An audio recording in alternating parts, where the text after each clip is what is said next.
በሶስተኛ ቀን ነው ሬሳው የተነሳው። ኃይሌ ወንድሜ ነው፣ ዘመዴ ነው። በሶስተኛው ቀን ነው ሬሳውን ጅብ በልቶት። የሰው ልጅ እንዴት ጅብ ይበላዋል?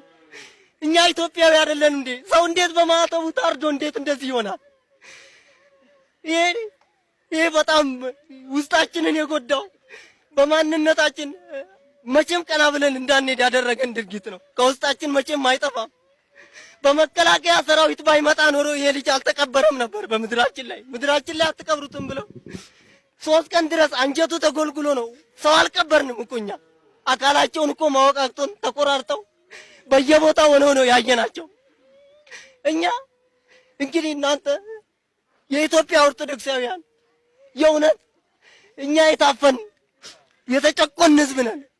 ማንም ሰሚ የለንም። ሰሚ አጥተን ነው የታረድነው። ሁሉም ያውቃል። ሰው በሃይማኖቱ ሰው በማንነቱ ተከብሮ የማይኖርበት አገር ከሆነ የት ነው ታዲያ ሀገራችን? የት ነው መሸሸጊያችን?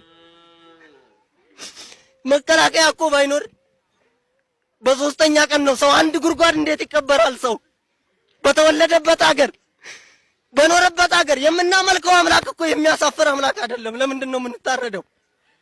እናውቃለን። 107 ነው መጡ። ዛሬ ግን የሀገር አባት እንሆናሉ። ይሁን ይሄም ያልፋል። ነገር ግን በየከተማ ውስጥ እንኳን ስንሄድ ሴቶች እኮ እኔዛ ማህተባችንን እንኳን አውጥተን መሄድ አልቻልንም። ማህተባችንን ደብቀን ነው የምንሄደው። ሴቶች የእመቤታችንን ጥዋ እንኳን ይዘው ሲሄዱ አፍረው ተሸማቀው ነው በከተማ ውስጥ የሚሄዱት።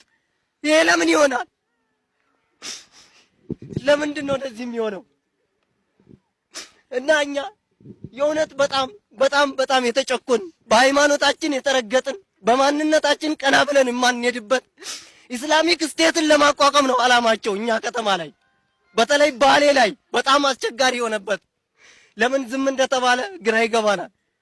እና የእውነት እላችኋለሁ በጣም አስከፊ ነገር ነው እኛ ያየነው። እኔ በዚህ እድሜ የሰው ልጅ ተቆራርጦ የሰው ልጅ ለየብቻ አካል ሆኖ ማየቴ ከእድሜ መተኛት አቅቶኛል። አሁን አልተኛም፣ እንቅልፍ አይዘኝም። ያንን አስክሬኑን የለቀምኩት እኔ ነኝ አንዱ። በዚህ እድሜ የታረደ አስክሬን ተሸክሜ ሲሄድ በጣም የሚያሳዝን ነው። እንዴት ሆነን እንደምንኖር ሰው በሃይማኖቱ ሰው በኢትዮጵያዊነቱ አፍሮ እኔ እንጃ። በጣም የሚከብድ ነገር ነው የእውነት በጣም የሚከብድ በጣም አሳዛኝ። እኔ እንጃ እኔ በታሪክም ሰምቼ አላውቅም እንደዚህ አይነት ነገር። የእውነት ነው የምላችሁ። እና እኔ ማለት የምፈልገው የእውነት ሁላችሁም ይህንን መልእክት የምትሰሙ ኦርቶዶክሳውያን ኢትዮጵያውያን የዓለም ህዝቦች ሁሉ የኛን ችግር አይታችሁ በአስቸኳይ ይሄ የብሔር ነው የሚባለው ነገር ድብብቆች ነው፣ የቃቃ ጨዋታ ነው አይደለም። ሰው ማተብን በጥስ ከተባለ በኋላ ብሔር የለውም። ማተብን በጥስ ነው። ማተባችንን በጥሰን ታዲያ እንዴት ነው የምንኖረው? እናንተ ይህንን ሁሉ የምትሰሙ የእውነት ድረሱልን፣ ታደጉን ነው።